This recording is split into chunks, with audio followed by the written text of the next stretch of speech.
నమస్కారం అయ్యా. అయ్యా, మన ఈరిగాడికి సంవత్సరం క్రితం పెళ్ళయిందయ్యా. మొన్నటిదాకా తాడు బంగారంలో ఉన్న వాళ్ళ జీవితం ఇప్పుడు తాడు ఫ్యాన్లో మారిందయ్యా. తన భర్తకి తల్లిదండ్రులు ఎక్కువయ్యారయ్యా. కట్టుకున్న భార్యకి చీర కొనడం కంటే అమ్మా నాన్నలకు మాత్రం మందులు కొనటమే తన సంతోషం. పొద్దున లేచిన దగ్గర నుంచి తల్లిదండ్రుల పనులు పెళ్ళ ముద్దు ముచ్చట తీర్చట్లేదని తల్లిదండ్రులను వృద్ధాశ్రమంలో చేరిస్తే తను తన భర్త సంతోషంగా ఉంటామని వీరిగాడి భార్య సావిత్రి రచ్చబండి ఫిర్యాదు చేసిందయ్యా. చూడమ్మా, ప్రతి స్త్రీ జీవితం 3 ఆకులతో ముడిపడి ఉంటుంది. పెళ్లిల్లో మావిడాకులు, శోభనం గదిలో తమలపాకులు, ఆ తర్వాత భర్తతో విడాకులు. మావిడాకులు గుమ్మానికి కట్టొచ్చు, తమలపాకులతో కిల్లీలు కట్టొచ్చు, కానీ విడాకులతో కాపురాలను కట్టలేమమ్మా, కట్టలేం. నన్నేం చేయమంటారు? నాకంటూ కోరికలుండవా? భర్తతో సరదాగా ఒక్కదాన్నే గొడవ పడాలని, ఆయన కష్టపడి అలిసొస్తే పక్కింటి వాళ్ల కబుర్లన్నీ చెప్పాలని, వచ్చిన జీతం మొత్తం చేతికిచ్చాక నేనే 10ో 12కో చేతిలో పెడితే ఆయన కళ్లల్లో ఆనందం చూడాలని నాకనిపించదా? ఎంతసేపు అమ్మా నాన్న అంటూ వాళ్ల కొంగు పట్టుకుని తిరగడమే తప్ప నా పైట పట్టుకుని తిరిగిందే లేదు. నాకు విడాకులొద్దు, నా భర్త నాకు కావాలి. ఎరా, నీ భార్య చెప్పింది విన్నావుగా, ఏమంటావు? అయ్యా, మీరు నా వైపు కూడా ఆలోచించండి అయ్యా. 9 నెలలు నా తల్లి కష్టపడి కన్నీ పెంచితే 20 ఏళ్ళు నా తండ్రి నన్ను పోషించాడు. నిన్నగాక మొన్నొచ్చింది. ఇది మమ్మల్ని విడదీయాలంటే ఎలాగయ్యా? నాకు నా పిల్లం కంటే నా తల్లిదండ్రులు ఎక్కువయ్యా. మరి పెళ్ళెందుకు చేసుకున్నావురా? అక్కుల్లో పనికెళ్తుంటే అక్కడ మెస్ భోజనం పడట్లేదయ్యా. ఇల్లామంటే పని మనిషి అనుకుంటున్నావారా? అసలేమనుకుంటున్నావురా? ఆడదంటే నీకంటే చిన్నదవుతే చెల్లవుతుంది, పెద్దదైతే అక్క అవుతుంది, పెళ్లి చేసుకుంటే భార్య అవుతుంది, ఆ తరువాత తల్లి అవుతుంది. మగాడేముందిరా, ఆఫ్టర్ ఆల్ తండ్రి అవ్వగలడు. మగాడు పురుషుడు అని పలకాలంటే పెద్ద కష్టమేమీ లేదు. కానీ స్త్రీ అని పలకాలంటే నోట్లో కండరాలు, నాలుక అష్టవంకరలు తిరిగి కష్టపడాలరా. స్త్రీ జీవితం కూడా అంతే. మన దేశంలో స్త్రీని గౌరవించడం తరతరాలుగా వస్తున్న సాంప్రదాయం. ఆ సాంప్రదాయం ఎంత గొప్పదంటే జంతువుల్ని కూడా పిల్లి పిల్ల, కుక్క పిల్ల, పంది పిల్ల అంటాం గాని కుక్క పిల్లోడు, పిల్లి పిల్లోడు, పంది పిల్లోడు అని అనమరా. అంత గొప్పదిరా మన సాంప్రదాయం. మీరు ఎన్నైనా చెప్పండి, దాన్ని ఏలుకోవటం నా వల్ల కాదయ్యా. రేయ్, కడుపులో బిడ్డ ఆడపిల్ల అని తెలిసి ఉంచాలా ఊడ్చాలా అని ఆలోచిస్తుంటే పుడతామో చస్తామో తెలియని పరిస్థితుల్లో ఎలాగోలా పుట్టేసి పెరిగేసి ఎదిగేస్తున్న టైంలో తను పుట్టింది తన కోసం కాదు, ఎక్కడో పుట్టిన ఏదో కోసం అన్న విషయం తెలిసాక అమ్మ నాన్న కలిసి 1 కిలో లడ్డూలు, 1 కిలో చెగోడీలు పెట్టి దున్నపోతు లాంటి ఓ పెళ్లి కొడుకును తీసుకొచ్చి తల దించుకుని పెళ్లిలో కళ్ళు దించుకుని శోభన గదిలో పడుకుంటే గుండెల మీద తాలి బరువు, శరీరం మీద వాడి బరువు మోసి మోసి వాడు వేసిన విత్తనాన్ని 9 నెలలు మోసి మోసి ఓ పండంటు బిడ్డకు జన్మనిచ్చి ప్రతిరోజు కోడి కంటే ముందే నిద్రలేచి నుదిటిన బొట్టు పెట్టి, వాకిట్లో ముగ్గు పెట్టి, స్టవ్ మీద గిన్నె పెట్టి, అందులో పాలు మరగబెట్టి, కాఫీ పొడి టీ పొడి కలిపి పెట్టి, పిల్లల నోటికి తిండి పెట్టి, వాళ్ళను బడికి ఎల్లగొట్టి, నిన్ను ఆఫీస్ కు తరిమి కొట్టి, ఒక చేత రిమోట్ మరో చేత కత్తిపీట పట్టుకొని ఛానల్స్ మార్చి మార్చి కూరగాయలు తరిగి తరిగి 11 గంటలకు మా ఊరి వంట, 12 గంటలకు స్టార్ మహిళ చూస్తూ వీటి మధ్యలో వంట చేస్తూ కూరెక్కడ మాడిపోతుందో అన్న టెన్షన్ లో బ్రేక్ మధ్యలో అత్తగారికి అన్నం పెట్టి ఉద్దమందారం, ఆడదే ఆధారం, మనసు మమత, గోకులంలో సీత, స్వాతి చినుకులు అంటూ పగలు రాత్రి తేడా లేకుండా సీరియల్లో సమస్యల్ని తన సమస్యలుగా భావించి బరువెక్కిన గుండెతో అలిసొచ్చిన భర్తకు గుప్పెడంత మాడిపోయిన ఉప్మా పెట్టి అప్పుడు తిని పడుకుంటుందిరా. అదిరా ఆడదంటే. అలాంటి నీ భార్యను వదిలేస్తానంటావా? Bloody fool!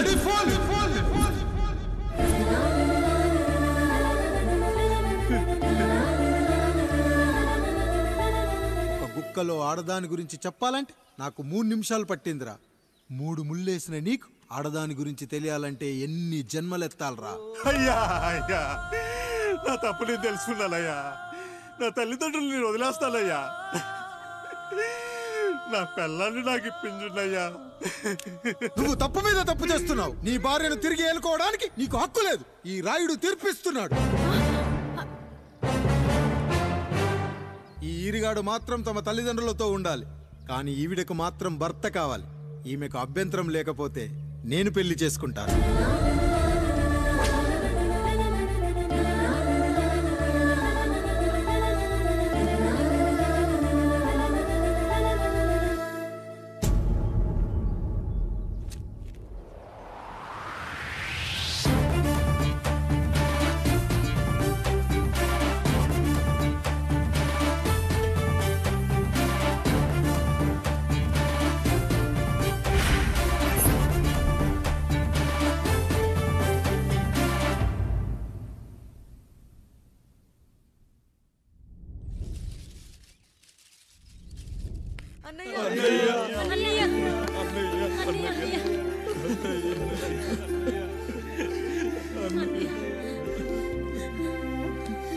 రాత్రి చాలా భయం వేసిందనయ్యా.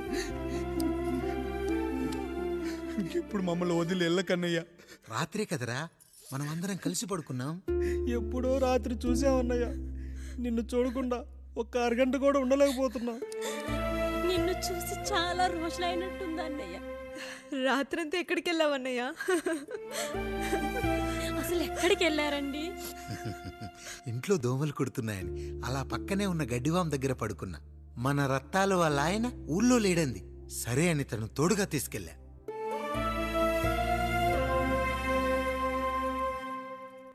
మీ సావుకటే మీ కుటుంబాన్ని నుంచి మిమ్మల్ని విడదీయాలయ్యా.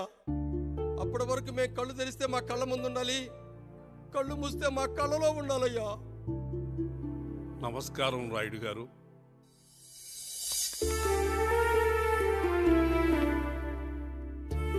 నమస్తే. ఏం జడ్జి గారు ఎప్పుడొచ్చారు? ఇప్పుడే. రాయుడు గారు, మీ కుటుంబం గురించి వినడమే గాని ఇప్పుడే చూస్తున్నాను. ఒక్కసారి మీ కుటుంబ సభ్యుల్ని నాకు పరిచయం చేయండి రాయుడు గారు. వాళ్ళు నా తమ్ముళ్ళు. నమస్కారం. మొత్తం ముగ్గురా? కాదు, నలుగురు. వాడు వేరే షూట్లో ఉన్నాడు. వీళ్ళు నా చెల్లెళ్ళు. నమస్కారం తల్లి. వీళ్ళు నా భార్యలు. నమస్కారం అమ్మా. వీళ్ళు నా బంధువులు. నమస్కారం. నా జీవితంలో ఎంతో ముఖ్యమైన, ఇష్టమైన, ప్రాణమైన మరో మనిషిని మీకు పరిచయం చేయాలి. ఆవిడే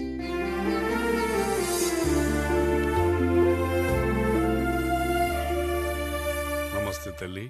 ఆవిడ మా పని మనిషి. తను వాళ్ళ అమ్మాయి. నాకు కూతురు లాంటిదే.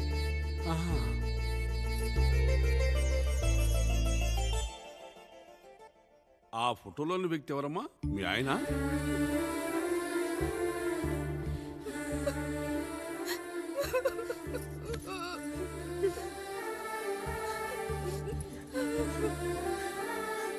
చనిపోయారా? అయ్యో లేదండి. ఎక్కడ పడితే అక్కడ, ఏది పడితే అది వాగుతున్నాడని పోలీసులు నగర బహిష్కరణ చేశారండి. మళ్ళా ఎప్పుడొస్తాడు? నెక్స్ట్ సీన్కి వచ్చేస్తాడండి. ఈ అనుబంధాలు, ఆప్యాయతలు చూసిన తర్వాత నాకు ఒక కోరిక కలుగుతుంది రాయుడు గారు. మీరు కాదనరనే ధైర్యంతో అడుగుతున్నాను. అడగండి. నాకు ఒక్కతే కూతురు. ఆమెని మీ కుటుంబంలో సభ్యురాలుగా చేసుకుంటారని. తప్పకుండా. నా భార్యలకు అభ్యంతరం లేకపోతే తనను నేను పెళ్లి చేసుకుంటా.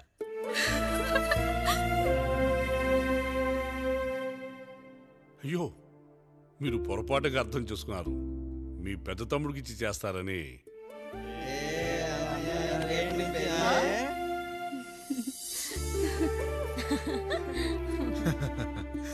తప్పకుండా తప్పకుండా ఒక మంచి రోజు చూసుకొని మీ ఇంటికి అమ్మాయిని చూసుకోవడానికి వస్తాం. ధన్యుణ్ణి రాయుడు గారు, ధన్యుణ్ణి.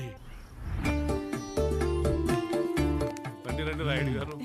మీలాంటి పెద్దలు మా ఇంటికి వచ్చి మా అమ్మాయిని మీ కోడలుగా చేసుకోవటం. ఇంకా రాయుడు గారు ఏంటి బావగారు? బావగారు అని పిలవండి. సంతోషం. రండమ్మా. త్వరగా అమ్మాయిని పిలిపించండి. మా వాడు అసలే ఆగలేకపోతున్నాడు. మా వాడు చిన్నప్పటి నుంచి అంతేనండి. కక్కొచ్చినా ఏమొచ్చినా ఆపుకోలేడు. త్వరగా మీ అమ్మాయిని పిలిపిస్తే ఆ కళ్యాణం ఏదో చేసేద్దాం. అమ్మా జయమాలిని, అమ్మాయిని చూసురా.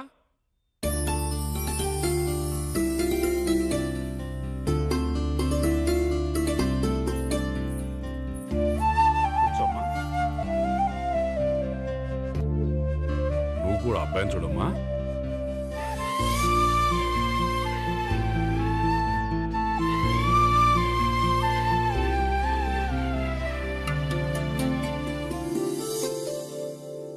అమ్మాయిని చెప్పుకోవడం కాదు కానీ అసలు ఈ కాలపిల్ల కాదు బావగారు.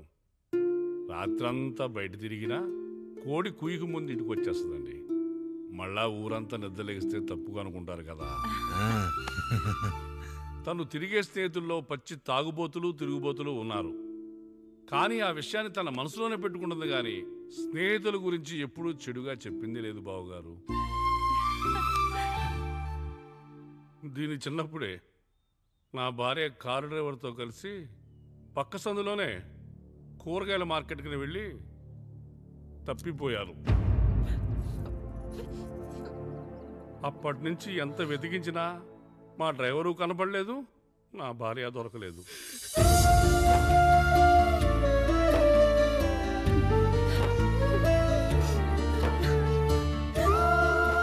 అమ్మ నాకు చాలా ప్రేమ పంచింది నాన్న, అది ఊరంతా పంచుతానంటుంది నా బిడ్డ.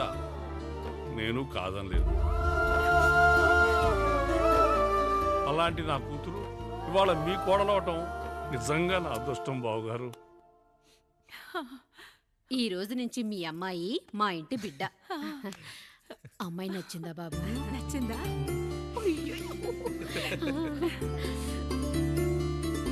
వాడికేం తెలుసు అన్నయ్య గారు, చిన్న పిల్లాడు. ఇప్పటికీ ఆకుని చెవులో పువ్వుని నోట్లో పెట్టుకొని తిరుగుతూ ఉంటాడు.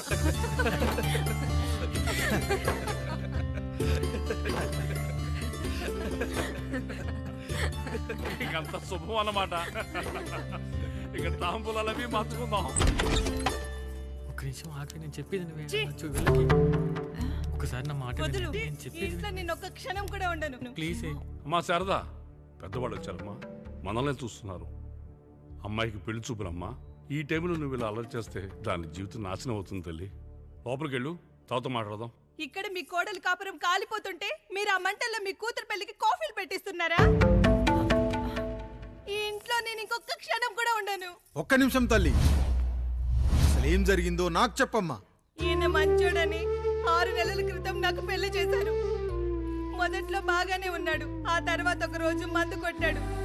పోనీ తాగింది దిగాక మంచోడుగా ఉంటాడు అనుకుంటే ఈ మధ్య చెడు తిరుగుళ్ళు తిరుగుతున్నాడు. ఊరవతల చిన్నిళ్ళు కూడా పెట్టేశాడు. మీరే చెప్పండి రాయుడు గారు, ఈ ఇంట్లో నేను ఉండాలా, వెళ్ళిపోవాలా, ఈయన్ని వదిలేయాలా, అక్కర్లేదా? వదిలేయాలమ్మా.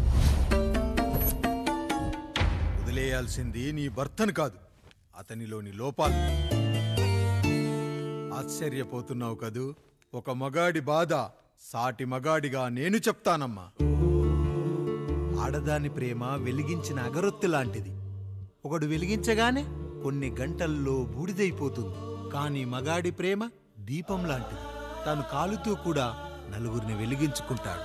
ఆ వెలుగులో ఆనందాన్ని వెతుక్కుంటాడు. చూడమ్మా శారద, నువ్వు కాకిలోని నలుపును చూస్తున్నావు, నేను దాని రెట్టలో తెలుపును చూస్తున్నాను. మొగడు మందు కొట్టొస్తే నిన్ను కొట్టలేదని సంతోషపడాలి గాని బాధపడకూడదమ్మా. ఇక చిన్నిల్లు సంగతి అంటావా? రుచిగా ఉందని లొట్టలేసుకుంటూ సగం తిన్న బిర్యానీలో కుక్క మూతి పెట్టిందని తెలిసాక దాన్ని పారేసుకుని ఆకలిని చంపుకోవడం కంటే నాకింది మనింటి కుక్కే కదా దాని మూతిపళ్ళు రాలగొట్టి ఇంట్లో కట్టేయాలి. నీ భర్త కూడా అలాంటి కుక్కలాంటి వాడేనమ్మా.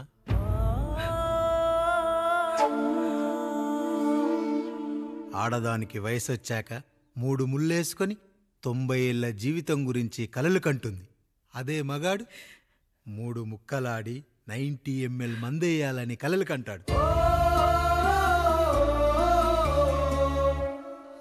హౌస్లోనికి హౌస్ కీపింగ్కి తేడా తెలియని అమాయకపు జాతి అమ్మా మా మగజాతి. పండగ పూట తినే పాయసం రుచి గురించి మీకు తెలిసి ఉండొచ్చు. కానీ గరళం కంటే చేదుగా ఉన్న బ్రాందీని కక్కలేక మింగలేక తాగే ఆ బాధ ఒక్క మగాళ్లకు మాత్రమే తెలుస్తుంది.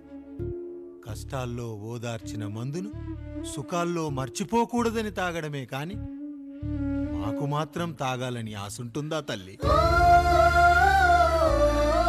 చివరిగా ఒక్క మాట, కష్టాలు పొంగల్లో మిరియాల్లా మనకే వస్తాయి, కానీ సంతోషాలు ఉప్మాలో జీడిపప్పులా పక్కనోడుతో ఉంటాయి. ఎదుటివాడి ఉప్మాలో కూడా పనికిరాని కరివేపాకుంటుందని సర్దుకుపోవడమే జీవితమమ్మా. రాయుడు గారు, నన్ను క్షమించండి. రాయుడు గారు, నన్ను క్షమించండి. నా తప్పు నేను తెలుసుకున్నాను. ఈ రోజు నా 2 బిడ్డల జీవితాన్ని కాపాడారు రాయుడు గారు. ఈ శుభ కార్యక్రమాన్ని కూడా మీరే జరిపించండి. తప్పకుండా.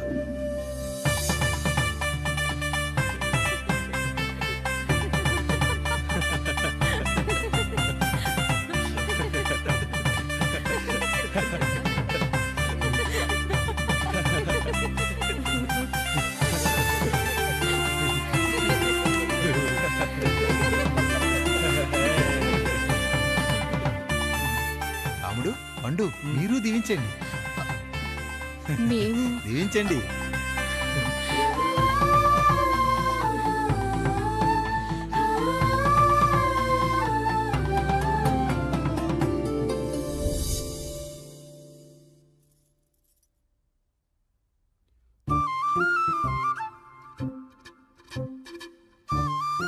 తింటారా?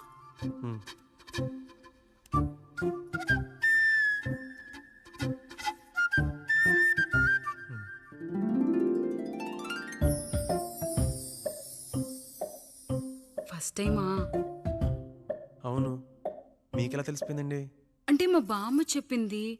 శోభనం గదిలో అనుభవం మగాడైతే మామిడిపండు పిసుక్కొని తింటాడు, అదే లేనివాడైతే మీలా ఇలా అరటిపండు ఓపిగ్గా ఒలుచుకొని తింటాడు అని.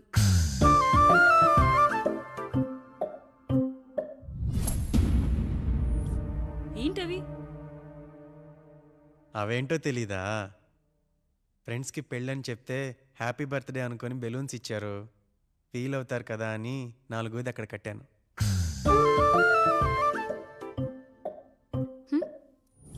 ఈ అన్నీ వచ్చాడు. పిల్లల గదిలోకి వెళ్ళారా? వెళ్ళారండి. మీరెంతా ఏంటి ఇంత రాత్రైనా ఇంకా పడుకోలేదా? మీరు లేనిది ఎప్పుడైనా పడుకున్నామా అన్నయ్య? అందరం కలిసే కదా పడుకునేది మావయ్య. సరే సరే, అందరం పెద్దోడి గదిలో పడుకుందాం. ఈరోజు వాడి శోభనం కదా, అసలే కొత్త. పక్కనుంటే ధైర్యంగా ఉంటుంది, పక్క నుండి దగ్గరుండి జరిపిద్దాం. పదండి.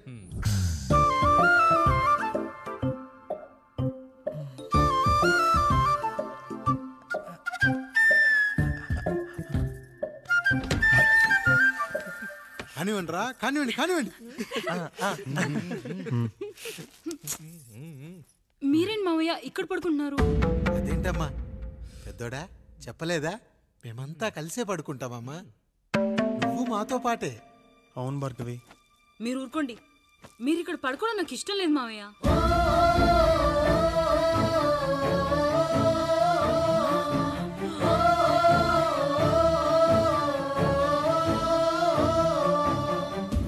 అదేంటమ్మా అలా అంటావు?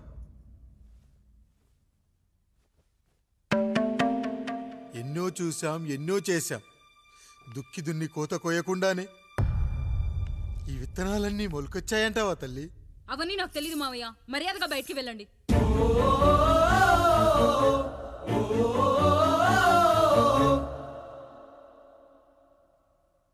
కనీసం ఆ మూలనైనా పడుకుంటామమ్మా. నువ్వైనా చెప్పరా పెద్దోడా? అంటే తను ఇబ్బంది పడుతుంది కదా నాన్న.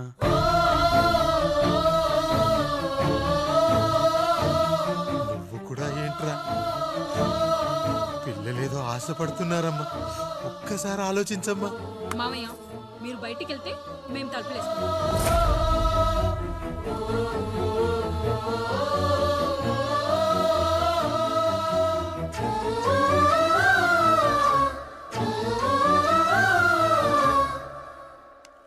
వేసుకోండి అమ్మా, వేసుకోండి, తలుపులు వేసుకోండి.